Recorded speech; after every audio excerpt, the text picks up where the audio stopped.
We're the Henrys. We are missionaries on the Navajo Nation with Western Indian Ministries. My name is D.H. Henry. I'm Emily. I'm Phineas. Hi, my name is Jose. I'm Zoe. That's us! Playtime! Let us tell you a little bit about where we live and what the Navajo Nation is like. The Navajo Nation is located in Arizona, New Mexico, and Utah. And we live in Window Rock, which is the capital of the Navajo Nation. There's actually 300 different native tribes in the U.S. and more than 500 in North America.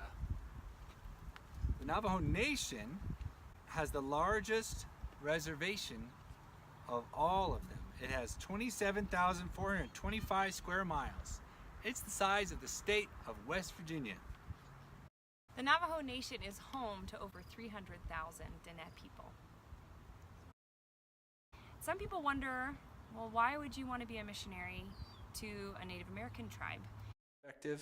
We've often thought of the indigenous people, the tribes here in the U.S., if we've thought of them at all, just as in like the black and white movies, the Westerns. But there was a time when our ancestors came over, like Jonathan Edwards.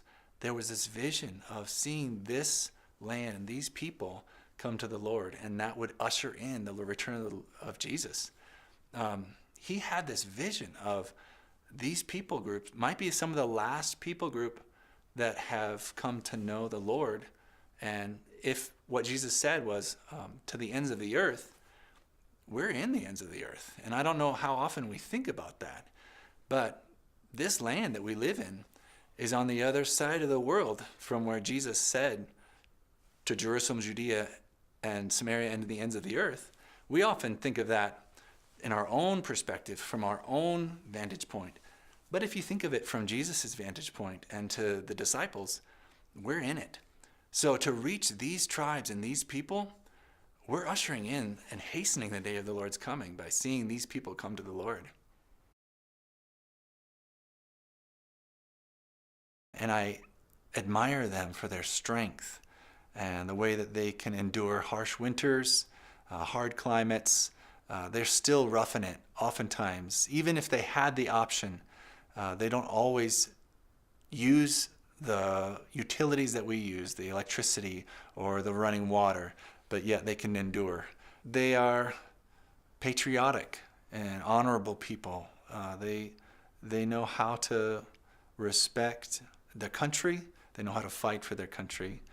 There's a history there you guys probably know about, just the code talkers and all the things that they did for our country.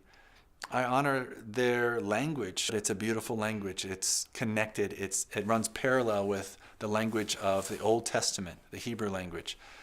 It's a verb-based language. And so it's very active and it's very descriptive. As kids in young adult open and Oh.